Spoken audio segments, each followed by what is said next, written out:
तो दोस्तों आज हम फिर से आपके लिए लेकर आए हैं देश दुनिया की तमाम ताजा बड़ी खबरें। सबसे पहली बड़ी खबर में आपको बताएंगे दोस्तों कि अमेरिका ने भारत के साथ किया खतरनाक विश्वासघात। फाइटर जेट का नहीं दे रहा अमेरिका इंजन, फंस गई भारत की वायुसेना, मोदी सरकार हुई फेल। मोदी भक्त कंगना रनावत की संसद सदस्यता होगी रद्द, हाईकोर्ट ने जारी किया नोटिस, कंगना रनावत पर लगे हैं गंभीर आरोप। बिहार के सीएम नीतीश कुमार कभी भी हो सकते हैं गिरफ्तार, विशेष राज्य की मांग के लिए पलट गए बिहार के सीएम, नीतीश कुमार को सता रहा गिरफ्तारी का डर।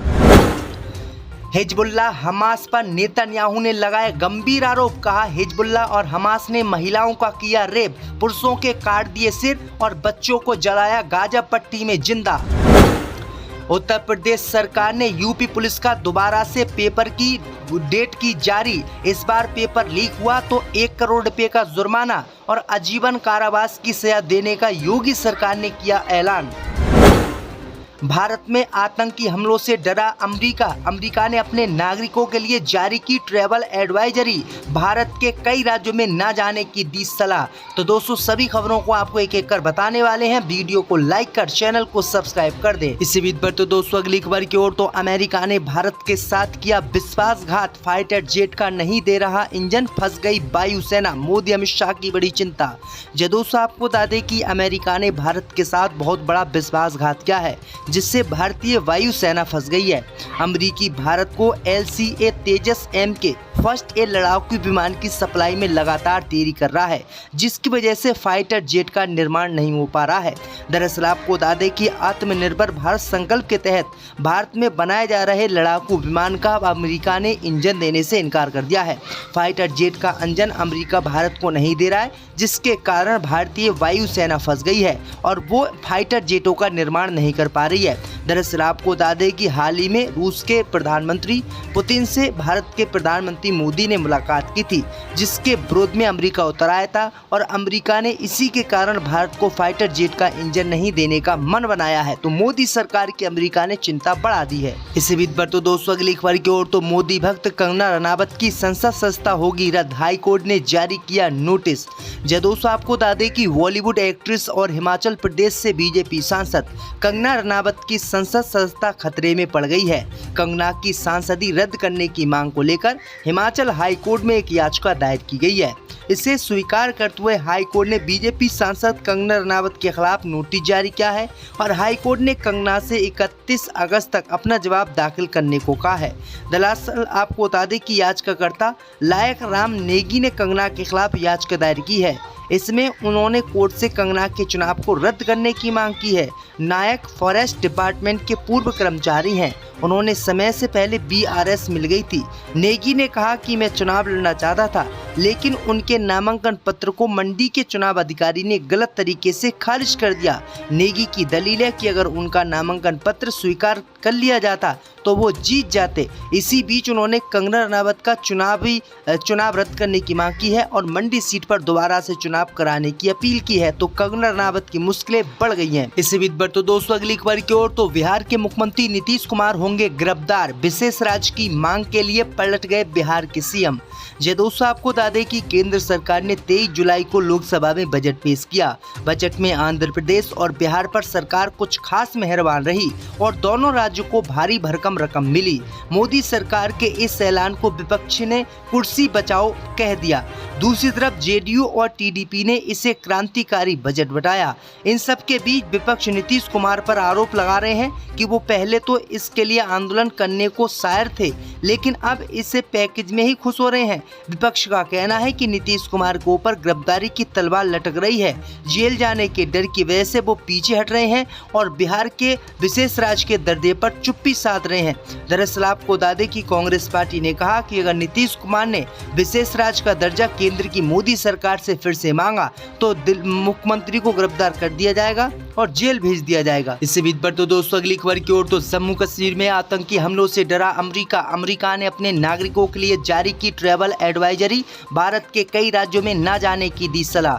जदोसा आपको बता दें कि भारत में आतंकी वारदात को देखते हुए अमेरिका ने अपने नागरिकों के लिए ट्रैवल एडवाइजरी आज जारी की है, जिसके मुताबिक अमेरिका ने उन्हें मणिपुर, जम्मू कश्मीर, भारत पाकिस्तान सीमावर्ती क्षेत्रों और देश के मध्य और पूर्वी हिस्सों में नहीं जाने की सलाह दी है। इसके साथ ही अमेरिका ने एडवाइजरी में उन इलाकों में भी नहीं जाने को कहा है जहां नक्सली सक्रिय हैं।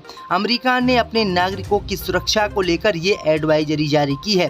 दरअसल आपको बता दें कि अमेरिका को लगता है कि मणिपुर, जम्मू कश्मीर और पूर्व उत्तर और उत्तर राज्यों में लगातार आतंकी हमले हो रहे हैं। अगर उनके नागरिक वहां जाते हैं तो उनके ऊपर भी आतंकी हमला कर सकते हैं, जिससे उनकी जान जा सकती है और मोदी सरकार उन्हें बचाने में विफल हो सकती है। तो ये बड़ी अपडेट आ रही दोस्तों कि भारत में आतंकी हमलों से पाक अमेरिका भी डर गया है। इससे भी बढ़ते दोस्तों अगली खबर की ओर तो सुप्रीम कोर्ट से केंद्र को लगा बड़ा झटका। खनिजों पर टैक्स के मामले में राज्य सरकारों के हक में सुप्रीम कोर्ट ने सुनाया फैसला। दोस्तों आपको बता दें कि राज्य सरकारों को अपने यहाँ से निकालने वाले खनिज पर सेस वसूल का अधिकार है। ये फैसला सुप्रीम कोर्ट के 9 जजों ने आज बहुमत से दिया है। कोर्ट ने कहा है कि खनन कंपनी केंद्र सरकार को जो रॉयल्टी देती है यानी टैक्स देती है, उसे वहां टैक्स नहीं देना चाहिए, उसे राज्य सरकार को ही टैक्स देना चाहिए, क्योंकि उनके राज्य से ही ये खनिज पदार्थ निकाले जा रहे हैं। और सुप्रीम कोर्ट ने केंद्र की मोदी सरकार को फटकार लगाते हुए खनिजों पर जो टैक्स के मामले हैं वो राज्य सरकारों को हक में फैसला सुनाते हुए राज्य सरकारों को देने का ऐलान किया है। यानी अब कोई भी प्रदेश के लोग अगर जहां से खनिज पदार्थ निकालेंगे तो उन खनिज पदार्थों को निकालने वाला टैक्स केंद्र सरकार को नहीं बल्कि राज्य सरकार को जाएगा। इसी विद पर तो दोस्तों अगली खबर की ओर तो हमास हिजबुल्लाह से बदला लेने का नेतन्याहू ने किया ऐलान। कहा महिलाओं का रेप किया, पुरुषों के सिर काट दिए और बच्चों को जलाया है हमास ने जिंदा। दोस्तों आपको बता दें कि इजराइल के प्रधानमंत्री बेंजामिन नेतन्याहू ने अमेरिकी संसद में एक गंभीर और स्पष्ट चेतावनी हमास और हिजबुल्लाह को दी है।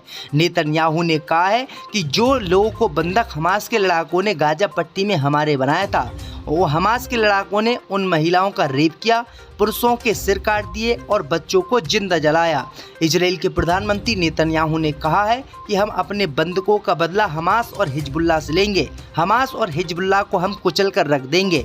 उन्होंने कहा है कि जब तक हम हमास को ख़त्म नहीं कर देते तब तक गाजा पट्टी में जंग जारी रहेगी। इसी विद पर तो दोस्तों अगली खबर की ओर तो उत्तर प्रदेश पुलिस का पेपर फिर से सरकार ने किया जारी। इस बार पेपर लीक करने वाले को 1 करोड़ का जुर्माना और आजीवन कारावास की मिलेगी सजा। दोस्तों आपको बता दें कि उत्तर प्रदेश पुलिस में 60,000 भर्ती के लिए फरवरी में आयोजित परीक्षा पेपर लीक के चलते रद्द किए जाने के चलते इस बार उत्तर प्रदेश पुलिस भर्ती ने अनियमितताओं पर लगाम लगाने के लिए सख्त कदम उठाए हैं। बोर्ड ने आज यानी बृहस्पतिवार को 25 जुलाई को पुनर्परीक्षा की तारीखों का ऐलान कर दिया है। इस बार उत्तर प्रदेश की सरकार ने परीक्षा को 5 दिन में ख़त्म करने की बात कही है, यानी अगले महीने की 25 तारीख से ये परीक्षाएं शुरू होंगी और 5 दिन तक चलेंगी। वहीं आपको बता दें कि इस बार उत्तर प्रदेश पुलिस का पेपर लीक अगर किसी ने किया तो उसके ऊपर 1 करोड़ का जुर्माना सरकार लगाएगी और आजीवन कारावास की उसको सजा मिलेगी। ये ऐलान सरकार ने तारीखों के जारी करने के तुरंत बाद कर दिया है। इस बीच पर तो दोस्तों अगली खबर की ओर तो मोदी सरकार के बजट में 4 जातियों को मिला बजट का सबसे ज्यादा लाभ। दोस्तों आपको बता दें कि पिछले लोकसभा में जब भाजपा का प्रदर्शन 2014 और 2019 के मुकाबले कमजोर हो गया था, तब यही कहा गया था कि बेरोजगारी और अग्निपथ योजना से नाराज युवाओं ने सरकार का साथ नहीं दिया। इसी तरह किसानों की एमएसपी सहित कई मांगों की नाराजगी ने ग्रामीण इलाकों में भाजपा की पकड़ कमजोर कर दी, जिसका उसे चुनावी नुकसान हुआ। अब बजट 2024-25 के प्रावधानों को देखते हुए लग रहा है कि सरकार ने लोकसभा चुनाव से सबक लेते हुए इन वर्गों को साधने पर पूरा ध्यान दिया है। गरीबों, युवाओं, महिलाओं और किसानों के रूप में प्रधानमंत्री मोदी ने जिन 4 जातियों को देश के सबसे प्रमुख वर्गों में बांटा था, वहीं इस बजट की सबसे लाभार्थी साबित हुए हैं। वहीं आपको बता दें कि केंद्र की मोदी सरकार ने इन चारों ही कौमों को साधा है, यानी बेरोजगार युवाओं को, महिलाओं को, गरीबों को और किसानों को मोदी सरकार ने इस बजट में सबसे अच्छा पैकेज दिया है। इसी बीच पर तो दोस्तों अगली खबर की ओर तो बजट सत्र के दौरान बीजेपी सांसद ओम बिरला से अभिषेक बैनर्जी की हुई लड़ाई। दोस्तों आपको बता दें कि लोकसभा में केंद्रीय बजट 2024 पर चर्चा के दौरान टीएमसी के सांसद अभिषेक बैनर्जी और लोकसभा स्पीकर ओम बिरला में तीखी नोकझोंक देखने को मिली।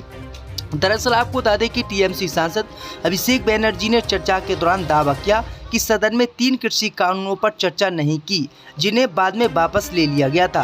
अभिषेक बैनर्जी के दावे पर लोकसभा स्पीकर ओम बिरला ने आपत्ति जताई और कहा कि इस सदन में 3 कृषि कानूनों पर करीब 5.5 घंटे तक चर्चा हुई। बिरला के दावे पर अभिषेक बैनर्जी ने जोर देकर कहा कि चर्चा नहीं हुई, तो स्पीकर बोले कि जब अध्यक्ष बोलते हैं तो सही ही बोलते हैं और आपको रिकॉर्ड देखना चाहिए। वहीं आपको बता दें कि टीएमसी के सांसद अभिषेक बैनर्जी ने लोकसभा में कहा कि कृषि विधेयकों को किसान संगठनों और विपक्षी दलों के परामर्श के बिना ही पारित कर दिया गया। अभिषेक बैनर्जी के आरोपों पर ओम बिरला ने कहा कि आपको खुद सही करने की जरूरत है और आपको ध्यान नहीं है।